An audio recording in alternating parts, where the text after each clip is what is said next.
Hi, everybody. Bill here. Boy, it's a pretty day here in Iowa, and it's perfect weather to take down our last building. If you've been following along the project, today we're going to take down the 24 by 24 garage. So let's get started. Welcome to Bill Burkhart's Adventures in Iowa. So let me take you on a little tour of what I did to get ready for the demo of this building. I harvested everything that I wanted to keep. Doors, door handles, lights, security cameras, everything like that I wanted, I harvested and have stored away to reuse it in the new building. Now, I also made sure that the power's off. You can see that. I took some plastic bottles and put over the ends just to protect them. They are not hot. I have confirmed they're dead, and they're safely secured right there. A few other things that I've done is I've cut support beams and structural items to help the building fall over easier.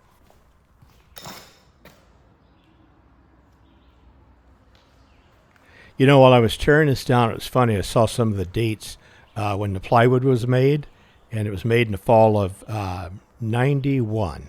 So that's kind of like a time capsule. That's pretty cool.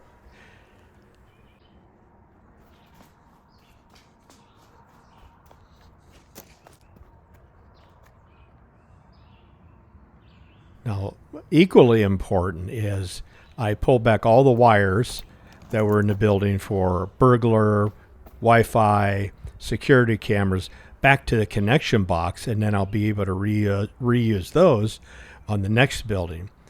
You can see orange cones located around. It's for the water, the electric, the supply box for utilities to go over. It's just to bring attention to it so we don't run over it or damage it. Continuing with some site discussion here. The old building was 24 feet. The new building is 34 feet. So it's going to go back there to the orange stake. That's about 64 feet.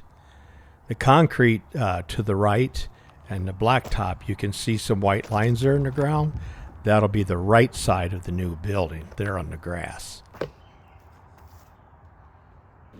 Well, Danny showed up right on time. I've known Danny for 35 years. In fact, he dug the foundation for my new house back in 91 or 2 and installed my septic system. So he's been a good friend to know for all these years. I reached out to him to use the 410 he has because it's just more powerful, more professional, and it's going to make short work of this project.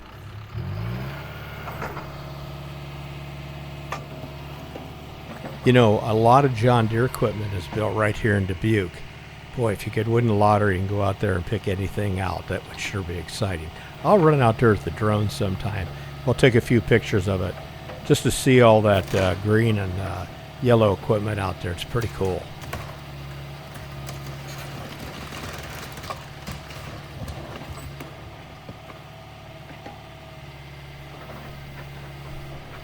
I did buy a machine similar to the one that Danny has here that he's using back when I worked at a previous job. And I made a video on it. It was the first one to be able to use it and use the backhoe. And if you'd like to see that video, I'll put a link to it. That was a real exciting day for me to get to use the brand new machine there.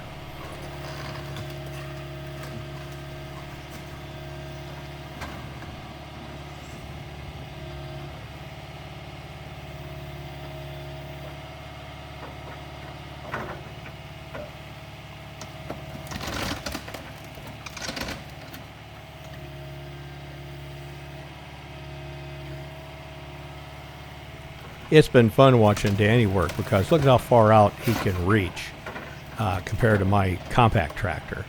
And the power of my tractor and grapple, well, the strength seems to be grabbing materials and then backing up and pulling them out of this lumber wreckage. But boy, he can go in there and grab a lot of stuff a long way away and bring it back over to where we need to break it up more and decide where it's going to go.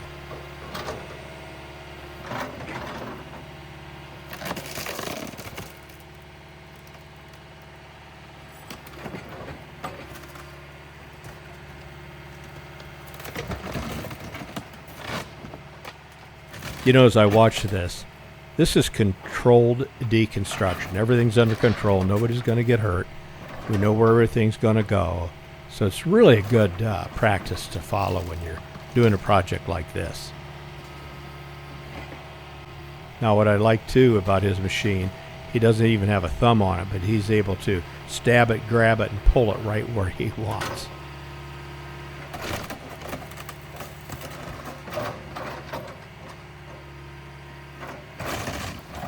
Boy, look at this.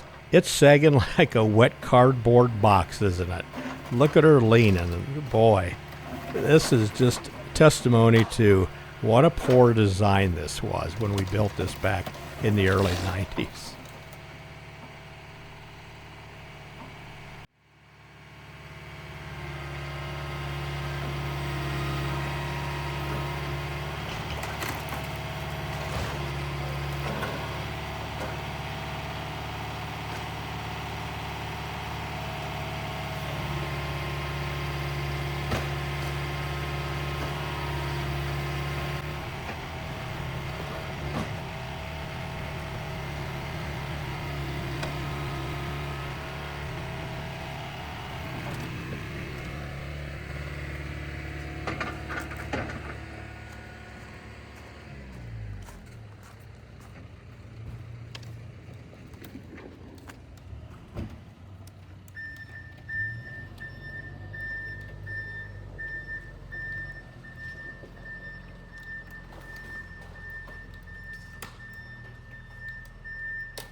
Well, there we go. It fell to the wrong side. I had some electrical mark there, but there's no damage, no big deal. Everything worked out just fine.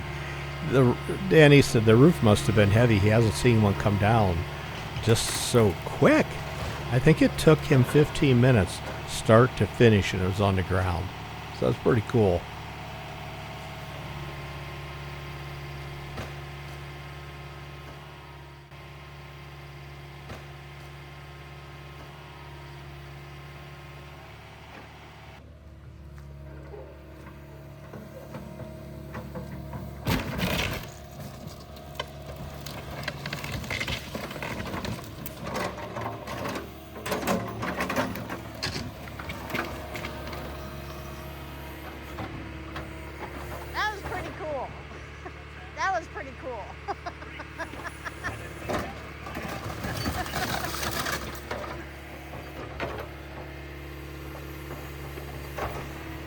Looking at this rubble and then watching the nightly news, I have a whole different compassion for people that come home after tornadoes and their homes are in rubble like this. But to make it worse, personal belongings are in the rubble, and pets, and sometimes humans. So I just could not imagine. I have so much empathy now for people that come home to situations like this. Where do you start?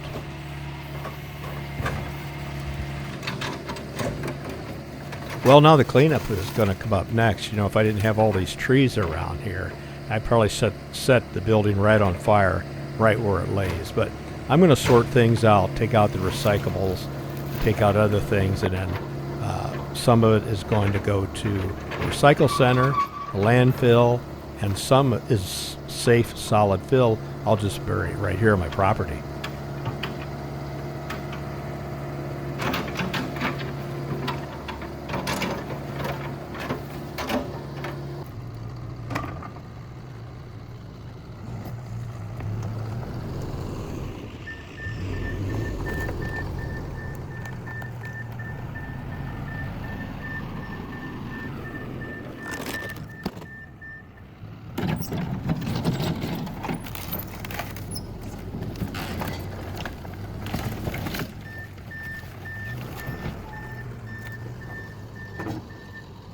A lot of nails and screws around here, isn't there? Can you imagine? So we're going to use these magnet I got at Hobo Freight. It's a 50-pound magnet. Boy, it sure picks up the screws and nails. So far, I've been real lucky. No flat tires on the tractor or anything I've been using lately.